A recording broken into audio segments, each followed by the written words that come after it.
All right, we are live. We are live. All right, let's Just check immediately whether Marino is indeed invisible. yeah, it should be.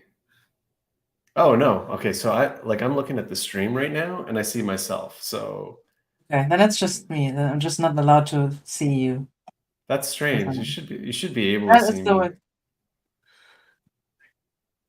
That's so weird. Yeah, you So, have full rights to I be able to see know. me. I don't know. It's okay. I will. You know what? I will look at the stream just to see you. That's Yeah, so I weird. mean I know. So what I do is I have it at the side because I just want to make sure that that things are still coming across okay. So I'll still have it going, but I can even see you in the regular broadcast here. So I think we're all good. I am Okay. also going to do a quick tweet or retweet on your tweet. Oh, very good point. We should announce Yeah. that we are now live. Yes. Yes. I mean, I could go out and reach. My thing is that I'm using Firefox and just like there's a lot of things that don't work as smoothly on Firefox. Mm-hmm. But doesn't matter. I will just imagine you. That's okay. I don't know. Yeah, maybe it's your browser. It could just be, bad browser Really. experience, not behaving or something. Yes. Maybe I'm just blind on one eye. No, there could be some bug. It's weird. It's weird. All right, I just retweeted it. It should be out there. All right. Sweet. So what are we up to? Right. So we said we wanted to build something on Kubernetes. I don't even know what we said we wanted to build, but it was basically let's just do all the things that people have to do when they build stuff in Kubernetes and just do it ourselves and see how it works out and like use some cool tools while we're on the way and just have fun with it, I guess. Yeah, absolutely. I mean, we've got a stack that we probably want to define. Probably should like make notes somewhere so that it's available for us to kind of go back and reference. All the different tools we'll probably note down there. I think we could start off with our Git page that we Yeah, I'm just gonna share my screen real quick because that yeah. is the repository which lives in your organization, I think. Mm-hmm. And okay, I'm gonna share the link in the comments. Oh yeah, that worked. I love that. It just went all four ways. Yeah, that's awesome. Right, and there's nothing in there. We haven't decided on anything yet. Except that I think what we talked about was that it should be something. We're gonna start with the static list of karaoke songs, right? Yeah, What that's we right. so I mean, I guess the first version is a website that holds a static list of karaoke songs. And I guess people in the comments can like put their favorite karaoke songs, and we'll add them to this website. Exactly. The idea here is we start off with something very static and we'll get to a point where we can quickly iterate, but slowly iterate to the point where it's actually not just a static database. We can actually reference, say, a dynamic database that's external to this one file, to this one app, so that we can break things down into smaller microservices and then attempt to run this on Kubernetes. But as we all know, it's not just about running stuff on Kubernetes. There's so much more, like how do we see shit that's going on? How do we observe? How do we provide some sort of identity and authorization? How do we run CI/CD pipelines against our clusters or our environments?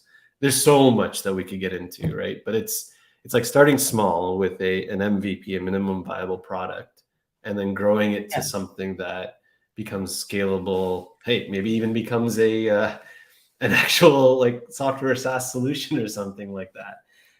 Yes, we're going to disrupt the karaoke market. I love it. I love it.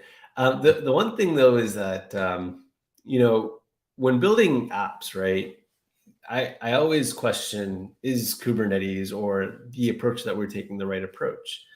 And it can depend on what you're trying to do, and it really falls down to, if you have the expertise to be able to manage and dig into this stuff, and if you're willing to bear that cost. On the other end of it, like you could literally use an app platform and, you know, forget what we have to say for the next several streams. But what's important about what we're doing here is that we're actually making multiple stops to various other technologies to finally get this product to work. But you're going to see why, you know, taking our approach, or taking the approach of like building your way up to a platform where you can house your apps versus using like a PaaS or a SaaS-based platform, you'll see the differences. I think that's what we're really here to see as well. Like, you know, the pains that we'll go through to kind of build something that becomes production ready. Yeah, exactly. Well, we'll see if we ever get there. I mean, I'm kind of, I usually drop my side projects after like 3 weeks or so. But you know, all the tests are green. They look great. Yeah, I think we can keep each other accountable. Right. Oh yeah, that reminds me, we have to figure out like an actual schedule probably at some point, but let's not get ahead of ourselves. All right. So what do we start with today? We just build a website today, I guess, because you want to learn a bit of JavaScript, right?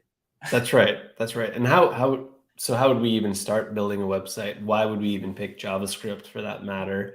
And where's a place that we can just quickly test this out without having to, you know, go deploy something? Yeah. I guess so.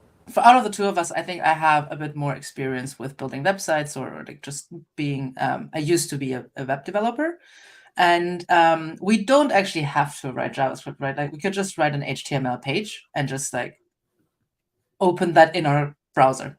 We don't even need a web server. We could just open the HTML file in our browser if we wanted to. I guess though, since we already know we want, like one of our goals is to make this more dynamic, I have like a dynamic database in the background, it makes sense to build a backend that will serve our website, because we know that we're going to have to like dynamically render that website at a later point. So it's not that much more work to just, you know, have a web server running in Node.js and just delivering our website that way. Does that make sense to you? That makes sense to me. And I think like we also probably want to think about how would we make it easy for us to be able to break this up into smaller chunks later on. Yeah. And it really comes down to how you, I guess, how you would write this initial block of code, and if it can be broken up, right? Like, and maybe you talk to us about that and share how you would go about doing so. Yeah, let's just get right into like some code or something. So if we're gonna start with a Node.js project, so Node.js is kind of the runtime for JavaScript in the backend, so like server runtime. Usually what you would do is you would run npm, which is the Node package manager, and then initialize your project as a npm project. So then you just run npm init, and if you have Node installed, npm is like part of that installation, so we will have that as well. So we'll ask you a couple of questions, like what's your package name? Let's just go with this version.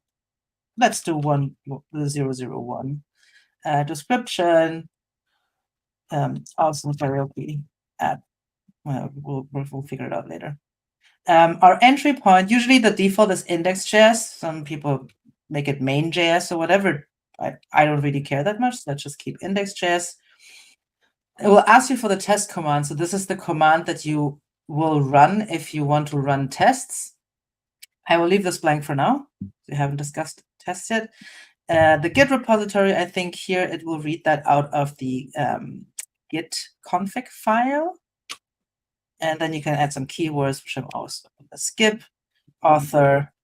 I don't even, is it a Z6IX? Is that right? Let's just say this. You are right. Yep, that's right.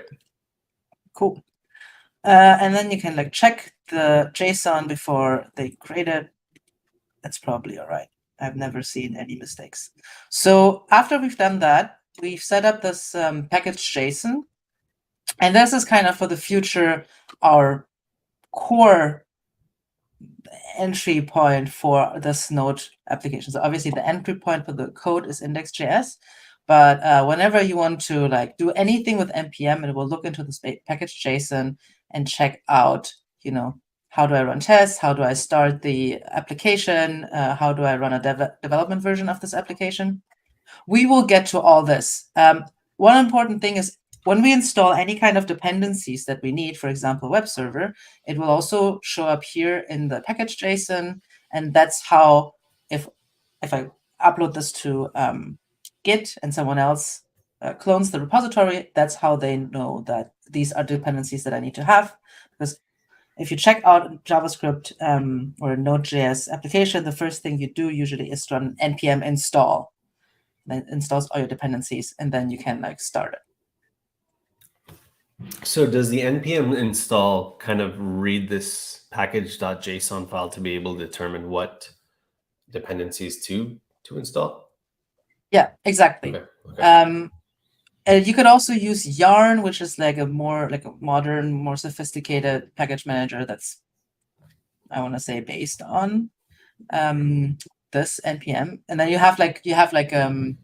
still use the package JSON, but then Yarn will like do a better lifecycle management of the dependencies. It will like delete stuff from your node folder. So let me just install a dependency to show you what it does. So as I said before, I think what we already can do that's not too much of an overhead is install a web server that will serve our website, because we will need that. And the only one I've ever used, I probably have experimented with other ones, but the one that I usually go for is Express. So I can just run npm install in Express, and I will do a -s, which will save this to the package JSON. So I could also just install a dependency, maybe just to experiment and see if this is a good package or a good library to do what I want to do. But then if I add a -s, I will save it, persist it to the package JSON. So if I give you the package JSON, you know that you also have to install it Express. So I will do that, and then it will go to the internet, download a bunch of stuff. And what we have now is that now we've added this field dependencies, and it says Express, and this is the version. So it says like version 4.18.1 or higher. And that's how we manage dependencies with the package JSON and JavaScript. You still with us or with me? I'm still here. I'm replying back to one person in the chat. Yeah. Oh, great. I haven't even looked at the chat. So the other thing that I wanted to show is that once we installed this, there's now this folder here. It's called Node Modules. And in the Node Modules, we have our Express library, and all the dependencies that Express has are also installed in here. So basically, the Node Modules are where all our JavaScript dependencies live. And because this is like huge, you wouldn't usually check it into your repository. So once we create a git ignore, which will probably happen at the end of this episode, we will add the Node Modules folder to that git ignore. So everyone has their own Node Modules, which makes sense because sometimes maybe if I run on a Mac, if you have a Mac OS and you have a Linux system, then maybe we need different versions of specific dependencies. Oh, great. There's so many people talking to us. Yeah, it's kind of challenging to figure out how to reply to them because it gives me the option to reply using your Loft Labs account, but I don't want to do that. You can do that. That's the thing. Like we only see the logo, right? We don't know which it actually is. Just a reply to all of them. It's fine. I don't care. All right. Okay. So yeah, as I said, we now have Express, the web server. So, and we also specified that the main entry point for our application is index.js. So I'm going to go ahead and create a file called index.js. And I have not written JavaScript for so long. I don't even know how to, console log, how to print something. Okay, so I'm going to console log a hello world just to make sure that our setup works. Go into the terminal and I will run a node index.js, and this is how I run JavaScript files on a server. So, and then Nice. Awesome. All right, let's go get a beer. Good, we're done. We're done. So yeah, this is how we, set up a JavaScript or a Node.js project. Do you have any specific questions that I can answer now before we move on to the next step? So I'm interested to know a little bit more about the package lock.json. Like, where did I might have missed that, or how that came to be? No, you have not missed that. I have intentionally not mentioned it because I don't know the ins and outs of it. But it's kind of like, I think it's kind of like, like a TF state file if you're using Terraform. Mm-hmm. It will, so the package JSON is like declaratively saying a lot of things, amongst which it will say that we need these dependencies for our application to run. In the package lock JSON, we have the actual version that I've installed. So it will list all the packages that are actually installed on my system now. And there should be here, there should be Express. So here it says Node Modules Express. And then here it also says which dependencies Express has. And these are also like listed in here. And basically this is like our whole dependency tree as it is of this moment when I installed things. So if I change stuff, if I update, for example, a version, it might not reflect in the package JSON if I don't do the -s to save it, but it will reflect in the package lock because it's the representation of our current state. And I think it used to be something about like, if we have different versions, we don't want to diverge. So there's this log file. I don't know if you remember back in the day, if you, for example, wanted to update a server, you created a lock on the server so no one else was allowed to touch the server or change anything at the same time. I think the intention is kind of like that. I know some people check the log, the package log into the repository. I don't do that. I don't know if I'm wrong. If someone knows how to properly handle this package log file, let us know. What I do is usually I just delete it, or and then I just like run an npm install and just install the package JSON as it is, because I actually don't know what the implication is if package logs diverge or whatever. As you can see, it's just a bunch of like names of libraries, versions, how it resolves, and then here like there's some hash to just make sure that the stuff you downloaded is the actual stuff, and there's no malicious code in there. Okay, that's pretty interesting. I think I should dig a little bit more into this and understand it better. If you want to venture in the world of JavaScript package management, you are in for a treat. Maybe I should just stick with Go. I'm happy for you to like do all these explanations with Go, because I don't know anything about Go and dependency management in Go. All right. Go ahead. Yeah, sir. Go ahead. No, go ahead. I was just gonna say it's a good thing that we don't have to worry about the Go stuff yet, because I think I've got a little time there to buy myself to kind of get up to speed. But anyways, let's keep going. Because we should say that the beginning of this stream stuff was because you wanted to learn JavaScript, I wanted to learn Go, right? And we were like, oh, let's do like a stream where we teach each other. Yeah, but we needed something to build, right? And why not tie it to some of the stuff we do anyways on the daily? So right, good. Yeah, for sure. Okay, so it is time to build a website or something. So I do not know for sure exactly how, because I haven't used Express in such a long time. I'm going to look up the documentation, which is something that every good engineer should always do. And I'm going to look at the getting started. Okay, so we did that. Okay, so this is what we need. I'm just going to copy paste that and then talk through it. Okay, so first we need to import or require the Express library, which we can do with require, or we can do it with import. but we're just going to use require because that's what it says here in the docs, and I just really don't know the syntax anymore. So this is how we load the library.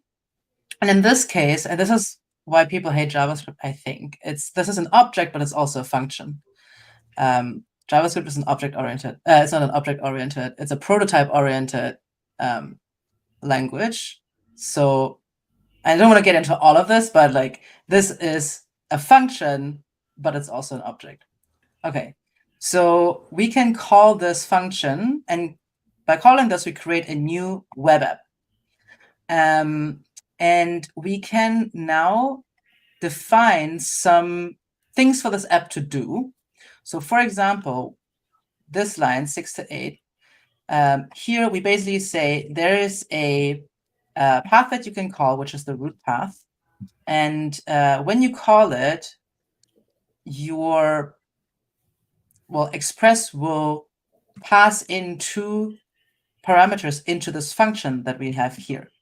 One is the request, that's rec, and the other one is the result, or the response, I think. So what we can do is, let's do this. We're going to log the request because I usually do that because I just want to know. Oh, great. I want to know what's in the request. I haven't set up my tabs and spaces yet. Okay, doesn't matter. So this is now basically we're saying if you call the root, then we're going to log the request into the console, and then we will send a response, which is probably a 200 by default, that says hello world. And we also have to tell the app that it should be listening on port number for requests coming in. So we don't technically need this. We need this absolutely to start the web server, but then this is kind of like how we configure it and tell it like where to listen and what to do when it gets a request. So is Express itself the web server? Yes. Okay. Yeah. And so basically the or I guess the variable that we called app is actually just a representation of the actual web server. Oh, I see what you're saying. App is an instance. Express is the library that will create can create a web server for you, but you could create multiple. You theoretically could. You just have to like spread them out on different ports. Mm-hmm. So app is the instance of the web server, I guess, and we're just telling it to do certain things. Like app.listen is just exposing the port because it's a web server to listen on certain ports, and app.get is just another function that allows us to respond to requests effectively. And that's how we define what kind of requests we're listening on and what we do. I mean, let's just do an experiment. Mm-hmm. And just run this without any listen or nothing, and we just create the app, mm-hmm. And then we'll see. So it doesn't look like anything's happening. The process ends immediately. So if we now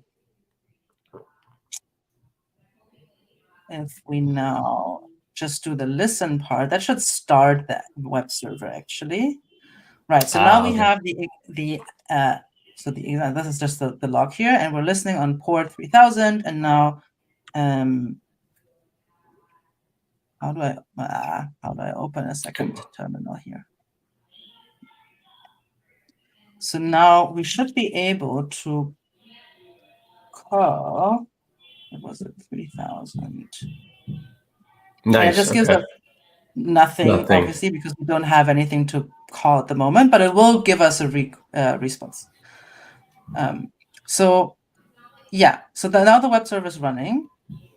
The next thing we're going to do is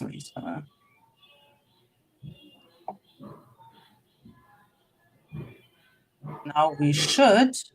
There we go. Right. The only thing that's interesting is that the request is empty because we didn't pass anything in them, I suppose. But what if I now used a browser?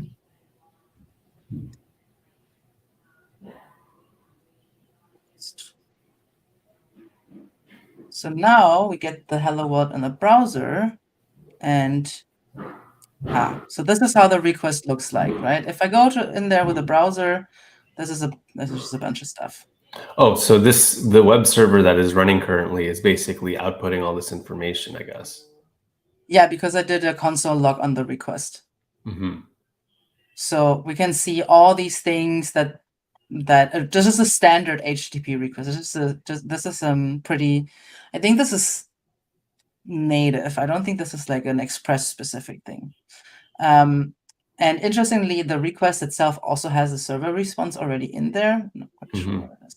But what's going to be interesting for us later is to read these params and query parameters, because the parameters are like, the parameters that you pass into the call, the request, and then the query will be. Oh, now I'm actually not sure what the query will be. Well, we'll figure it out later. But yeah, the params is the thing that we're going to have to look for later. So if I, for example, I just put in a hello world here. Is that how you write? I don't actually know. Oh wait, you know what? Let's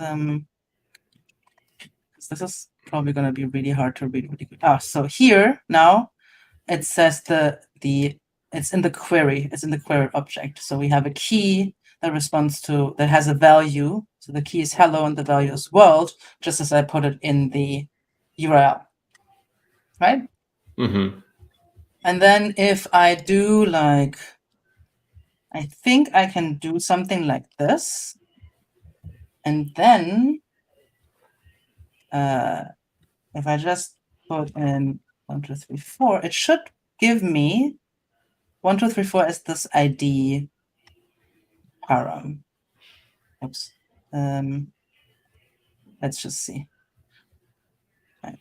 Oh, now it's saying I cannot get. Okay. Not quite sure how to. Maybe it just doesn't work on root, but there's a way that you can basically this way specify a parameter and then just easily read it out without having to parse a string or something like that. But we'll get to that later. I just have it in.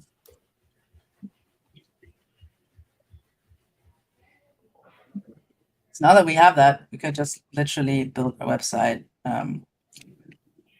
Let me copy paste just a standard.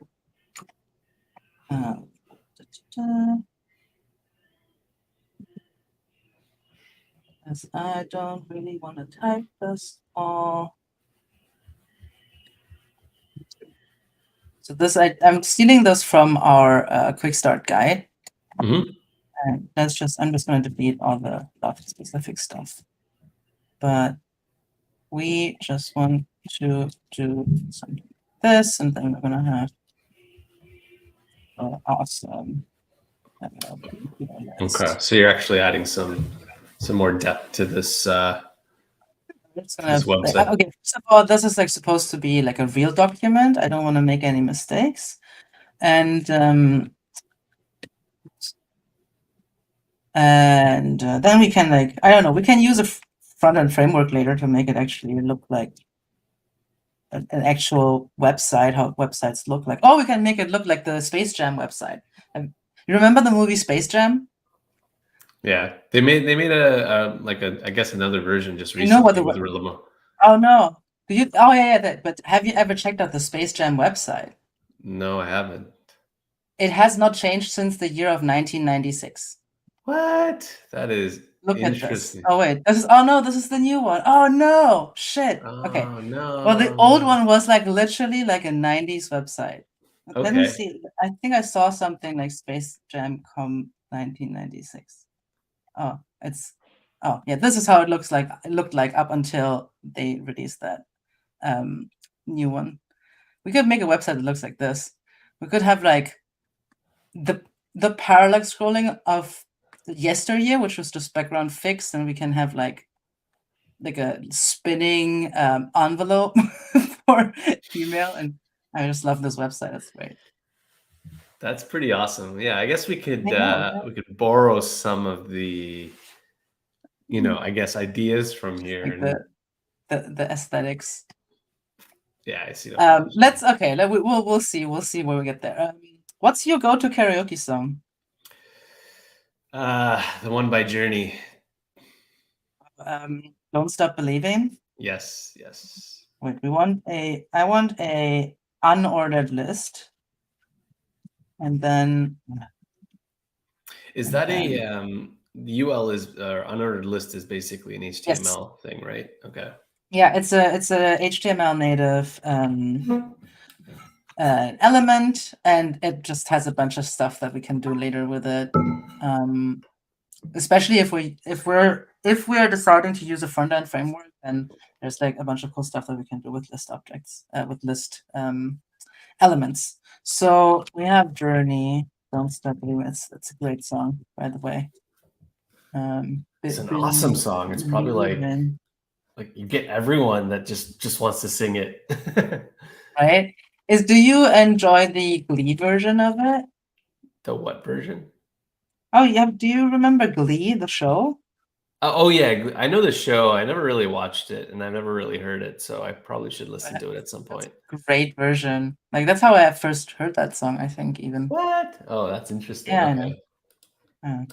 Well, my go-to karaoke song is Aerosmith. Hmm. Don't Want to Miss a Thing. I love that song too. It's such a great song. I did that in Valencia with Lieke Pili. Hmm. And he was so good. He's such a good singer that I just stopped singing for a while because it was like Oh my gosh. so smitten. I think it's I Don't Want to Miss a Thing. Okay.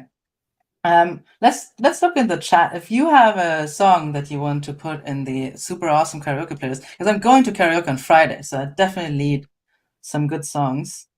Yes, yes. Come add up Yeah. your songs. Let's get Lian to sing them. Oh no, don't put me on the spot. No, not now. Like you could probably record it while you're at karaoke and then come and show us later on.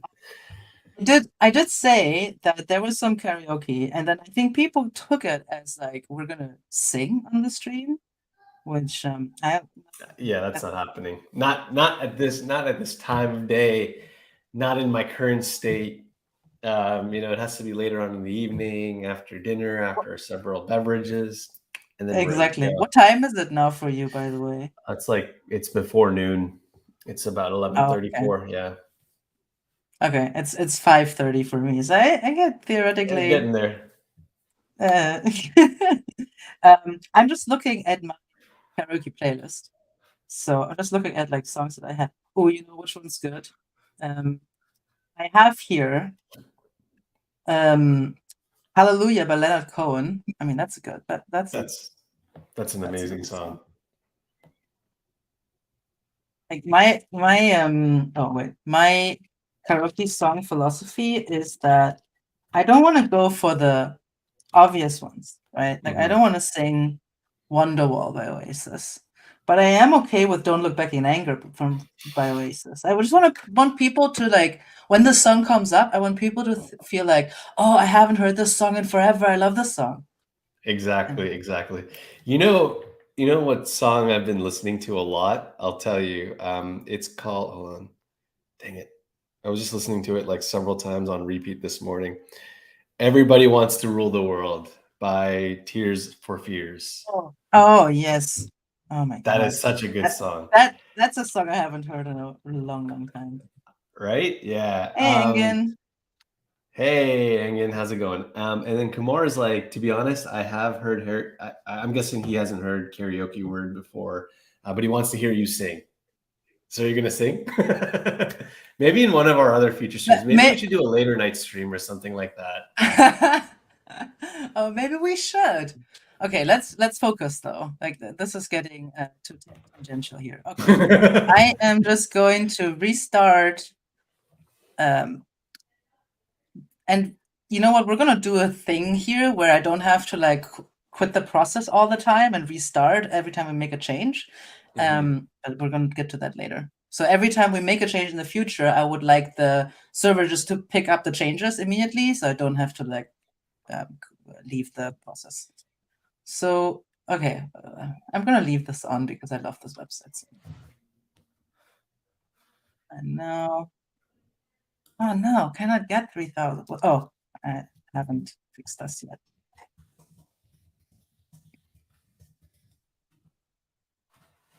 And now I almost left the StreamYard studio. Come on, what are you doing?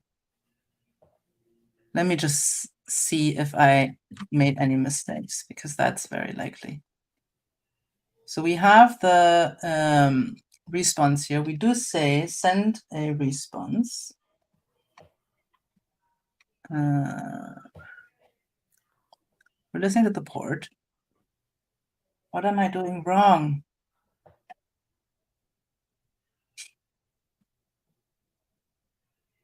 And try just curling. Has that worked before? Cannot get. What am I doing wrong? Is there something This is up not with the web server or the wait? Sorry, maybe something up with the get statement or your get function there. Yeah, that was also what I was thinking. But don't know. So why don't you comment that section out for a minute and see if Yeah. we can like go back to our original one, with the hello world, I guess. Yeah. But we only did we just do like a, oh no, we logged the request and we did this is the wrong comma. And then we sent hello world, I think. So Okay, I'm what- curious, is that how the HTML bit goes into the request like In field? this case, yeah. You mean Okay. like which That whole block, like the whole HTML block, goes into that request send. Okay, I don't know. I'm just learning, so I'm not sure. No, that's a good question. That's a very good question. I think what we could do is we could take a look at the Express docs, because now we're getting the response. Like we're just getting the string "Hello World," Mm-hmm. and if we look into the, let me see, getting a 304, not modified. Okay, so this is the response we're getting from the server. Mm-hmm. And it's just there's no website to it, right? We're not passing a whole website. We're just passing a string, and the browser just like puts the string into like a document. This is technically not a website; it's just a document. So let's check the hello. Okay, so we just did this where we just sent back the hello world, exactly. So now maybe static files. No, that's not what I want. What I want is the API reference. That's what I want. So I could look at response, and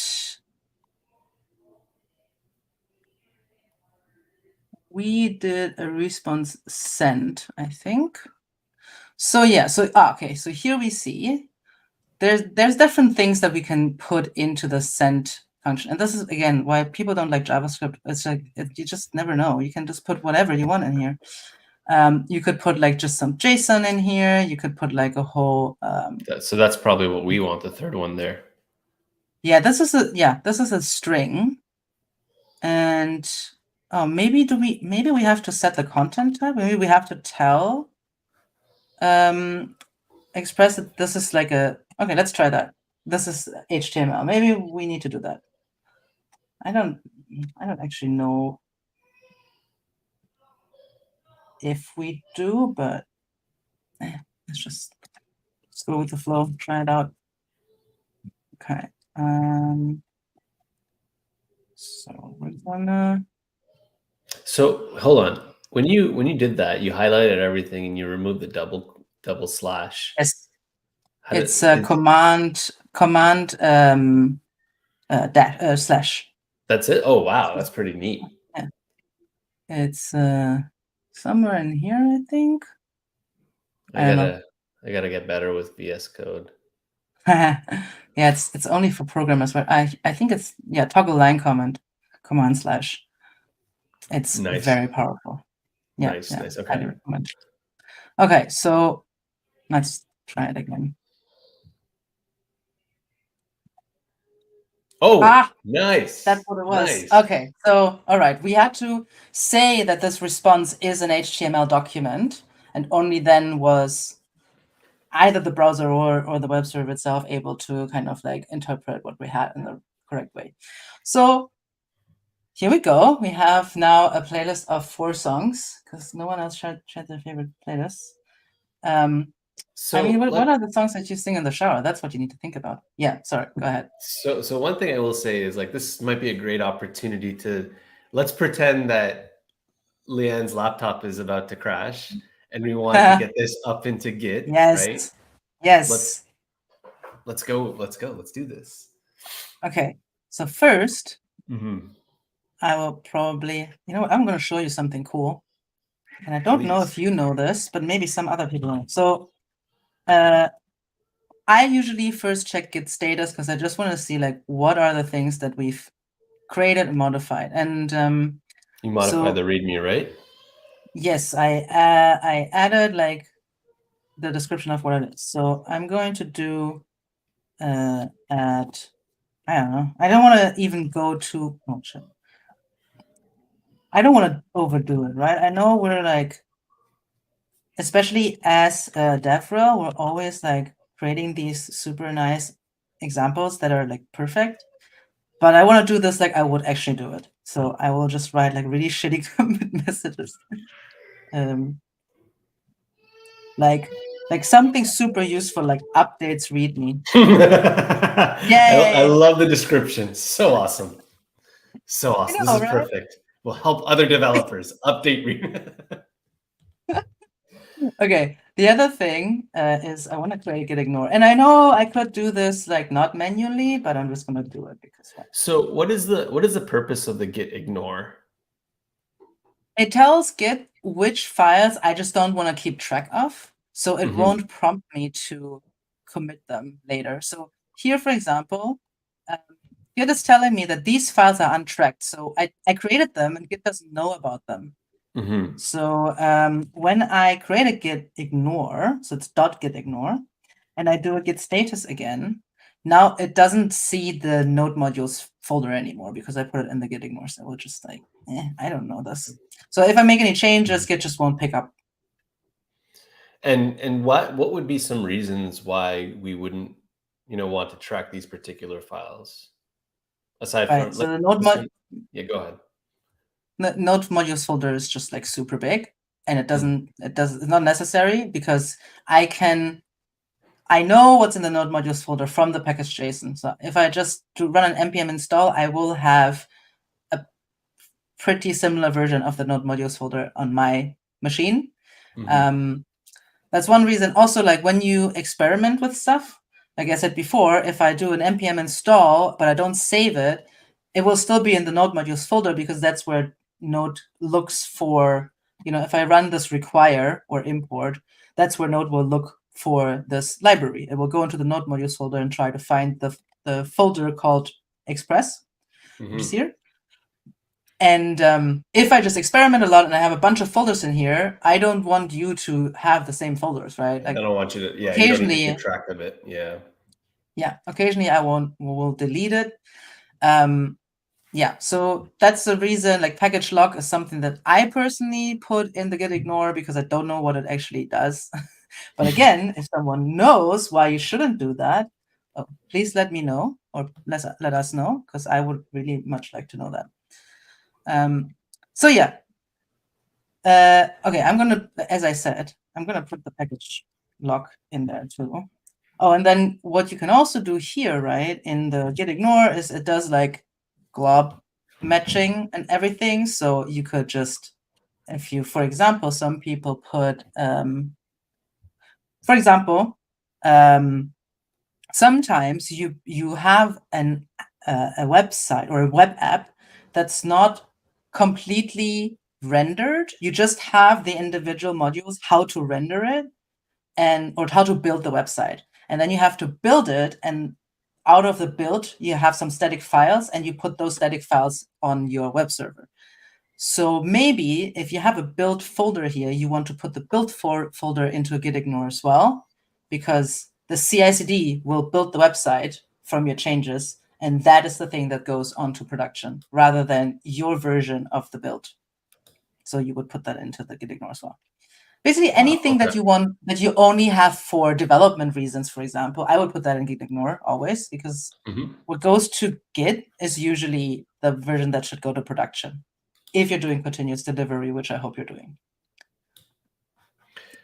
That's okay. That's a very informative answer, because like I've seen the git ignore show up in a lot of different repos and whatnot. Never truly understood its purpose, but that really solidified what that meant. So Kumar just said he's leaving the stream. That's all good. Thank you so much for coming by. Thank thanks. you. Hope to see you again. I'll sing next time then. For sure, for sure. Yeah, thanks for checking out. Cool. Okay, so let's add, and I'm just gonna I'm gonna do this as I would do it in real life, where I just say like, I don't know, first version of static site. Okay, and now I'm gonna show you something super cool, which is we have everything that we did, we have committed it. So once we commit, that's basically a save in Git.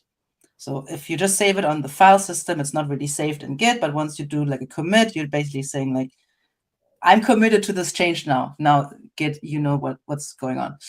Now, if I make another change, let's say I'm deleting this line of code, there's the super cool thing that's -p, git add -p, and it will show me all kinds of chunks.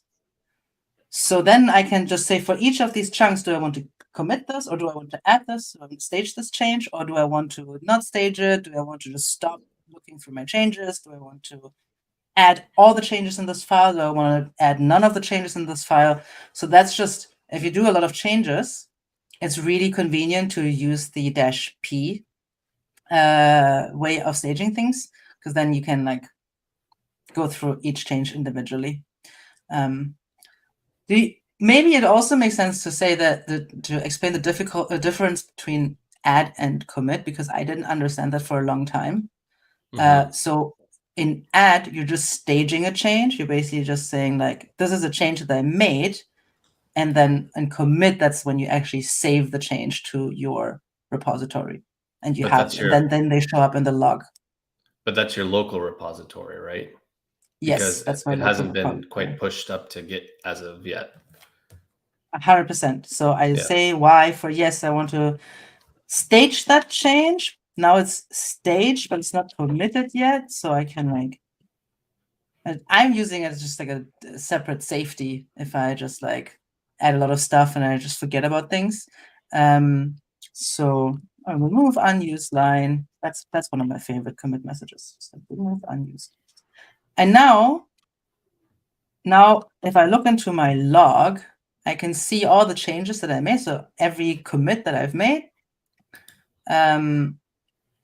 which is, this one. I love this one. That's very useful. And the next thing would be, because now these changes are on my local machine. If Marino wants to get those changes, he can, because it's not anywhere in the internet, for example. I mean, I could send you the zip file, but that doesn't seem very cloud native-y. So what I will do is I will push my version to the remote repository that is called origin. So I can have multiple remote repositories. Like I could have the origin, and I could just make up other names. Usually you have one remote repository that everyone like pulls from, and that's origin. That's kind of how GitHub does it, and I'm sure all the other ones do it too. But in theory, you could have multiple remote repositories that you push to.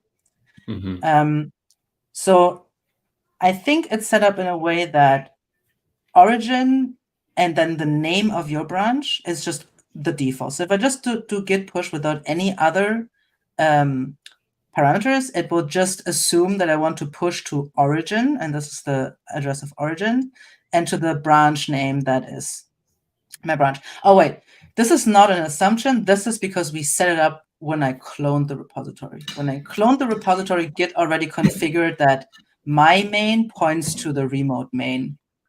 So that's something that's already, when you clone from a specific repository, it will set that up already. So hold on. Main on the left-hand side is the origin. Main on the right-hand side is the remote. No, I think, let me see. You might be right, because this is the, that's Because a very good question. I don't actually know that.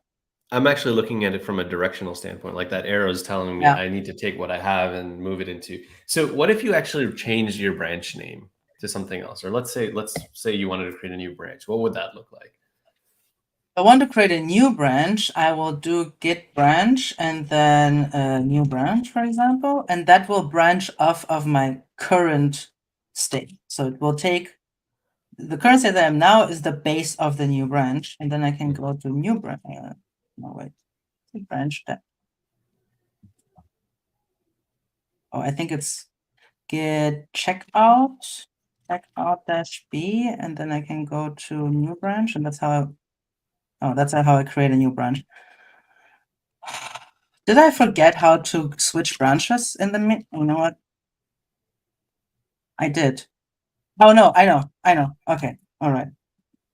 So git checkout, and then the branch name. If you do a -b, it will create that branch name if it doesn't exist, or it will just create that non-branch name. Yeah. Okay. Whew, I was just really sweating for a while. I'm like, oh fuck, I forgot how to switch branches.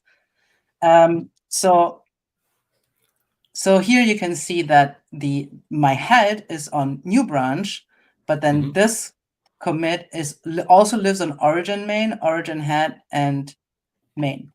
So if I wanted to push my current branch now, it will now tell me there is no upstream branch, so it doesn't know where to push my changes to, because there's no configuration for it. So what I have to do is to basically say I have to set the upstream for this branch, which could be, for example, origin new branch. So okay, I get it now. Okay, so what's going on is, so you've created a localized branch. You also need to replicate that branch up in Git somewhere, so that when you push your changes, it actually will say, I'm going to take my changes in my current branch, which is actually new branch, and then transpose those over to the new branch inside of GitHub or wherever your Git repo is. Yeah. So what we could try is, if I now run this git push command, but I set the upstream to a new origin branch just to see. Oh, it doesn't. Okay, wait. I don't actually know how to do it from the console, but I can certainly do it from GitHub. So if I mean, yours is a public. That's not my repo name, actually. Oh, distributed. Okay. Wow, this is very complicated now. This is like the other repository. Okay, let's see. Where's the 0? Oh, there it is. Could have just looked for that. Okay. If I create a new origin branch, yes, create this branch for me. And then I go here and say, I want to set this upstream. Wait, so it's not much. Am I in the right? Yeah, I am in the right one. That's a branch. What are you doing? There's not much. Okay, I don't know. There could be multiple reasons why this is happening. Wait. Hold on. How did you get those changes in? I pushed our changes earlier. Oh yeah, that's right. Okay, that's right. Yeah, you pushed them earlier. I pushed here. Yeah, that's right. And then we were wondering which of the two is main, and that's why I'm trying to like set an upstream that has a different name, so we could just look at which one is which. But I don't know exactly. I feel like we're going off on a tangent also. I don't think so, because like we kind of have to show some of this stuff too, because we're gonna be using a lot of Git as we go forward, right? It's true. That's true. That's fine. Like I'm learning. I'm seeing certain things that I, No, wanted to that's ask questions fine. about. So what this error message says is that the ref spec the reference does not match any, or does not match any. So I'm wondering, okay, what if I just do git branch? If I just do git branch, I see all the branch. Oh wait, you know what? If I do a git fetch will tell me, will go to the remote, the origin, and then give me kind of all the information. So basically, when I have a repository, I have my local repository, but I also have a copy of the remote repository. So if I don't do git fetch and you do stuff and push stuff to that repository, and I don't do git fetch or git pull, which implicitly does a git fetch, I won't know that things have changed. I have to explicitly do git fetch. And I assume this is why I got an error here, because I didn't fetch, and thus my repository didn't know that there was a branch called new origin branch. So let's see if it will. No, it doesn't work. Oh, it doesn't. I give up then. No, what happened here probably is that it created a branch called new origin branch for me. Just says so. Because so there's this, right? It will say there's a new branch. It's called new origin branch, and we map this to our local copy of the repository under origin/new origin branch. So if I do check out this old thing, am I then able to go there? Okay. Git switch. I am in a detached head state. You can look around, make experimental changes, commit them. You can discard any commits without impacting any branches. If you want to create a new branch. Okay, so we're now in detached head. So we're not actually on the actual branch. We just have the same changes. So it's like we're on a commit rather than on a branch, if that makes any sense. We're on a commit versus a branch? Sorry. We're not really on a branch anymore.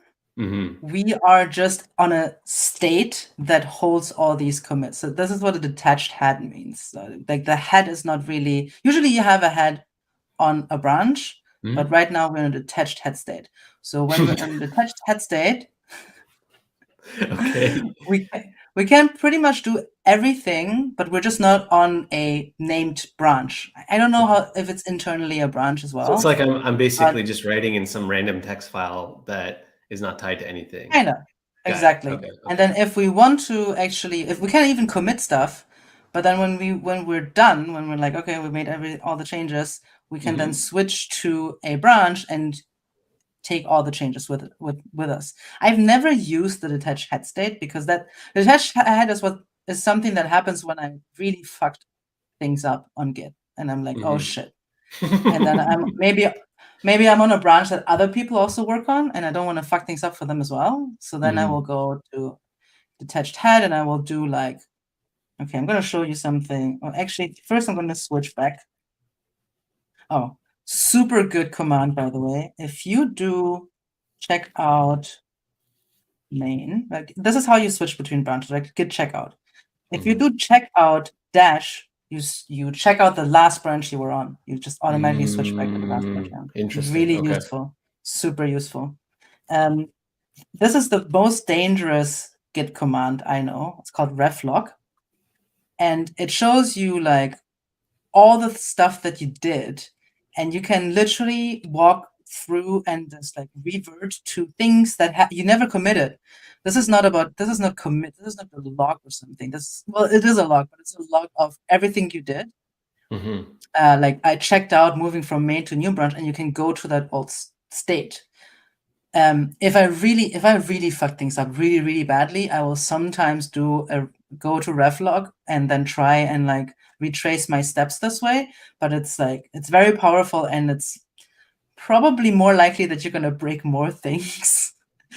But just in case you need like a last minute kind of way to save yourself, Reflog is there for you. Okay. Have I now committed everything? Also, I recommend putting in some git aliases so you don't have to type everything out. So like git status is st and all of that. It looks like I committed everything. Do we want to end it here now? We've been running for an hour. We can. And before we do, let's quickly take a look at GitHub just to see if the file is there and what it looks like. Yes, let's do that. So in our main branch, we now have 4 files. Mm-hmm. We have the package JSON that has the express dependency, that has a description, name, blah, blah, all of that. This looks good. We have the index.js file that delivers a website.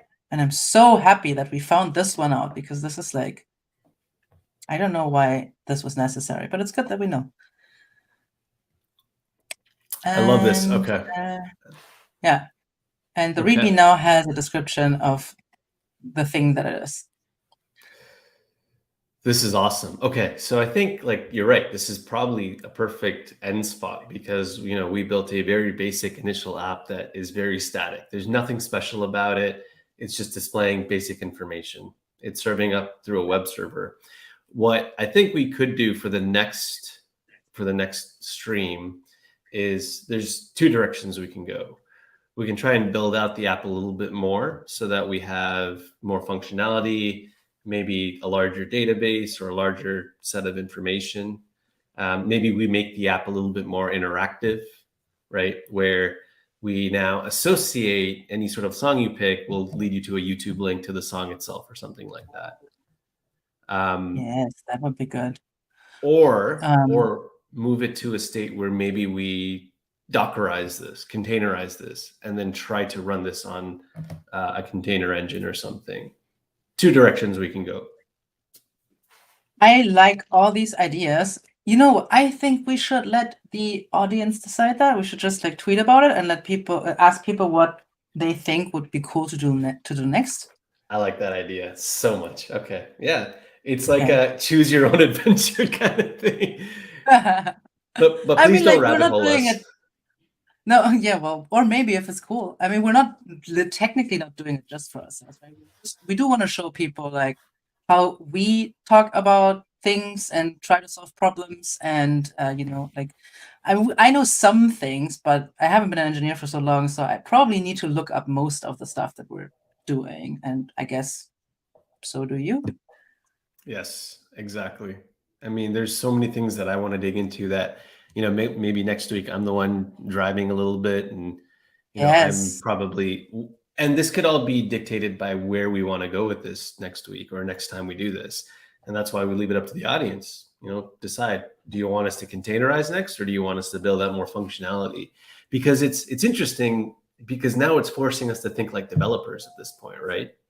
So well, more like product owners, I guess, but yeah. That too. I'm with you. All right. This is fun. This has been interesting. I think, we kicked off to a great start to our Zero to Production live stream series. I'm excited to keep going. Let's keep going. Yeah, I'm just gonna commit this. Nice. And the best part is this video is going to be available for me to go back and review and try out some of this stuff on my own as well.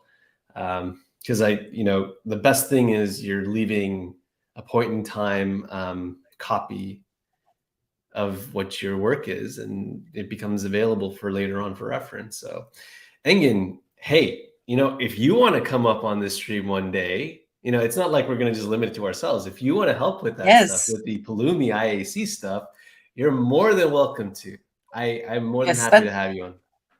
That's actually what we were also thinking, right? Just have guests who will explain some tooling for us, and No, you did not miss any discussion, Engin. We were not discussing well, we were discussing a lot of stuff, but we didn't even venture into infrastructure yet. So, I mean, let's have that conversation on Twitter maybe, and then later on the stream if you're interested. But I think for that we first have to containerize stuff. I agree. Yeah, I think or we build functions, then we don't have to containerize. Oh my god, so many possibilities. Oh my gosh. What happens to Kubernetes? Maybe we can run functions on Kubernetes. I don't know. There's so many different directions. Oh my gosh. So many things that we could do. Yes, let's start that conversation on Twitter and just see where we are next. When are we gonna do this next time, by the way? Like, we don't need a date, but I don't know. We 2 weeks or so. Yeah, 2 weeks I'll be traveling, but we'll find a spot. We'll find a spot somewhere in that 2 weeks to kind of meet up again and continue this effort. But we could also do it next week, but let's discuss it. Yeah, I'm down. All right. All right. Well, everyone, just to summarize, what we did today, we actually built out a JavaScript basic application, tested it with a web server, saw it up and running, decided we're going to mess around in Git so that we can upload our code to GitHub, make it available for me now to collaborate and make changes as I need to. I learned a few commands using Git. I'm sure some of you might have already been familiar with that. If you weren't, now you learned something. So I want to thank you, Lian. Really appreciate all of your guidance today. We made something work. I'm really happy and excited. Yeah. Yes, me too. If you aren't, go follow Lian on Twitter. Lian Makes Things. Is that it? That's the handle? Yes, that is the handle. All right. Thank you. There we go. Awesome. Take care, everyone. Enjoy your day. See you next time. Bye.